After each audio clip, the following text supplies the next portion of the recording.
Hi guys, welcome to my car. So today I wanted to talk to you about how to fit in home cooked meals. So I feel like this is something that a lot of people struggle with, how they want to do home cooked meals for themselves and their family more, but it's really hard to fit it in. So how do you do that? So for me, I struggled with this as well. I wanted to do the home cooked meal. I knew that I could do it, but time was really an issue for us. Both me and Nathan commute to work a long way. So having enough time after we get home to cook a meal, sit down, relax, and get to bed on time, it was a problem. So what was really kind of the turning point for me was actually when we were in quarantine for COVID-19. And at that time, I was able to work from home. And so that gave me some more availability because, of course, then at that point on my lunch breaks, I could prep a meal or, get something in the oven, things like that. I could kind of get things started a little bit easier. But I knew that wasn't going to last forever. And I still really valued the fact that I was able to make homemade meals for us.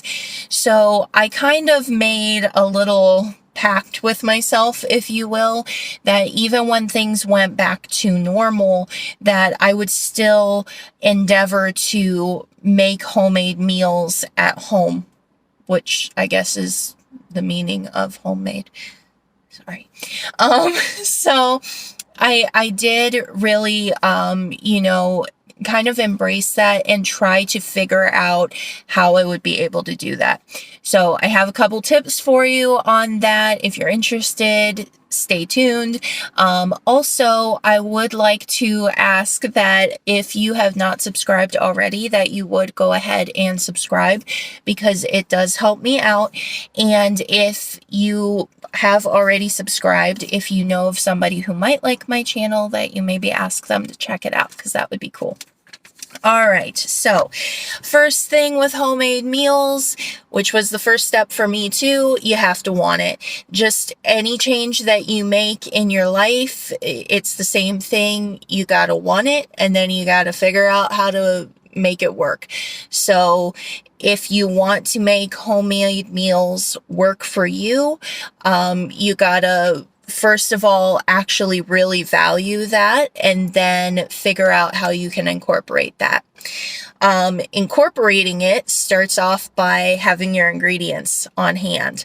So if you are able to order groceries, if grocery shopping throughout the week is not something that you can do, and maybe you forgot an item that you need for the meal that you're planning, see if you can order your groceries. I do this all the time. So I will order them while I'm at work, and then by the time I get home, they're sitting there ready for me or they're on their way. So that's a great thing to utilize because then you don't have to actually spend the time in the store. So you're kind of transferring the time that you would be in the store into time in your kitchen. So try to have everything you need for your meal on hand. Meal planning is great. That goes into so many other things, but essentially if you have a meal plan, you know what you're going to need for those meals, and then you can have that all available. Another thing is prep. So you want to have your ingredients as close to the point that they need to be when you're going to cook them as possible. So what this would mean is, again, we're transferring our time. So you're going to think about things like, can I cut these onions ahead of time and leave them in my fridge in a container? If you can, awesome. You can do that on your off day, and then you can have them prepped, ready to go, and then you're good to go for when you have your meals when you're actually doing the cooking. I'm sorry, I got distracted. Somebody was calling me. So that is a great tip as well. Any prep that you can do ahead of time, do it in your evenings off or on your day off so that you have enough time at the time of making the meal and you're not wasting that time. So you're not spending 45 minutes in the kitchen when you realistically only have 15 or half an hour, but you're spending that time when you do have it. So just transfer of time is really what I'm getting at here. Knowing your timelines. So this comes into play for a couple different things. Your timelines as far as how long does something take to cook? Pasta, mashed potatoes, something that you're roasting in the oven, a roast chicken, anything that you're cooking, how long does it take to cook? And then your personal timelines as well. How much time do you have to devote to making a meal? What are your personal habits? This is actually the next tip. It's kind of running into it. What are your personal habits? So like for us, we both commute for work. Like I said, sometimes we get home at different times, sometimes about at the same time. But once both of us are home together, then we do a family prayer time. Usually that can take anywhere from half an hour to an hour. So usually in my mind, I figure, okay, by the time I get home, then an hour after that is going to be when I have my actual in-person time in the kitchen to start cooking, and how much time do I have from then until when we need to go to sleep. So knowing your habits kind of helps you figure out what to do. Then also with the timeline thing, you can work around your habits. So just because when I get home, I have about an hour where I'm not actually physically in the kitchen, does not mean I cannot use that time to cook. So what I like to do sometimes is like my sheet pan dinners that I've showed you before. They're so easy. That is such a simple and good way to get dinner on the table. And make it taste delicious, but not have a lot of extra time for yourself, of extra things that you're doing. I'm sorry, that's what I meant. So that's a great way to get started, is something like that. A sheet pan dinner usually takes about 45 minutes to an hour in the oven, I find. So that actually works out really perfectly for me, because I get home, I can throw that sheet pan dinner with my veggies and my meat already prepped into the oven. And then I know by the time that we are finished up with our family prayer time, that we then can eat and we're good to go. So that's where your timelines come in. Things like pasta, takes about 10 minutes, the cooking process of it, but how long does it take for the water to boil? Sometimes I'll go ahead and set on a pot of water to boil because it seems to take forever, even though the pasta only takes a couple minutes.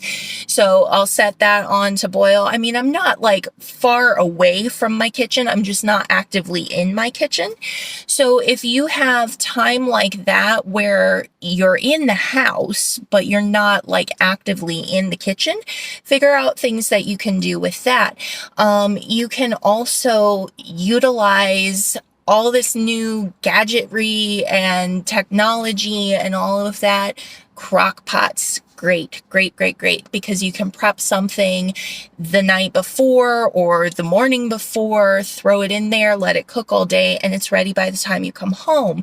Instant Pot, air fryers, all these things, all these conveniences for us, they're there for a reason, for us to use them and make our quality of life a little bit better, be able to eat at home instead of going for takeout and things like that. And my very last tip, the very last thing that I wanted to share is don't expect too much out of yourself. And I don't mean this in a derogatory way at all. I mean, know what you know the way that you are and try to figure out how much of something you can handle.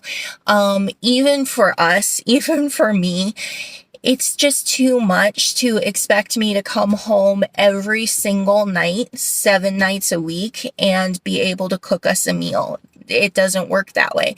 I tried that. I actually tried that when I was working from home, and it didn't go well. Even if I was actually physically able to do it, other things in our life would pop up, and then I'd have all this extra food sitting around, all of that. And that is saying, even if I'm physically able to do it, like some days I don't have the mental energy to cook. There are some days where I come home and I'm like, I don't want to. Let's get Chipotle, that kind of thing. So keep those things in mind. Normally what I like to do is I will plan. Sorry, my screen's getting a little too hot sitting right there in the sun. It's actually a warm day today. So I will normally plan like 2 to 3 meals throughout the week, with the intent that those meals are going to have leftovers, and those leftovers are going to serve for another 1 to 2 meals in the week. So that gets you through your work week. And then I normally do make space in my week, at least for us to have 1 meal that we get out. I know maybe that's not the healthiest habit to have, but it's realistic. And that's part of this whole thing, is being realistic with yourself about what you can and can't handle. And realistically, we like food that we get out. It is good. It is tasty. We like the simplicity of it. There are some nights when we have to work late, or we have an appointment or a practice or something scheduled, and it just does not fit to have a pre-made meal at home, whereas it fits to stop by the store and get something, or stop by a takeout place and get something. So it's just about figuring out what works for you. And since I've been on this plan where I do about 2 to 3 meals through the week, excuse me, and have about 2 leftover meals, and then about 1 takeout meal. And then there will be like on the weekend, like something special that I want to make for us. That really works well for us. That goes really good. I don't have to over plan for my mind, and we end up with usually just the right amount of food, not too much, not too little. So that's what works for us, but that doesn't necessarily mean that's what works for you. So that comes back to know your habits, know what you are comfortable with, and it's okay to figure that out. Like, it's okay to try to plan every single meal, or to try to only plan 1 meal. And if you do good with that, or if you do bad with that, then just kind of take that into a critical thinking standpoint and go, okay, where can I go from here? Don't let it derail you. Don't let it make you upset. I know we can get upset over the silliest stuff, but it seems big to us at the time.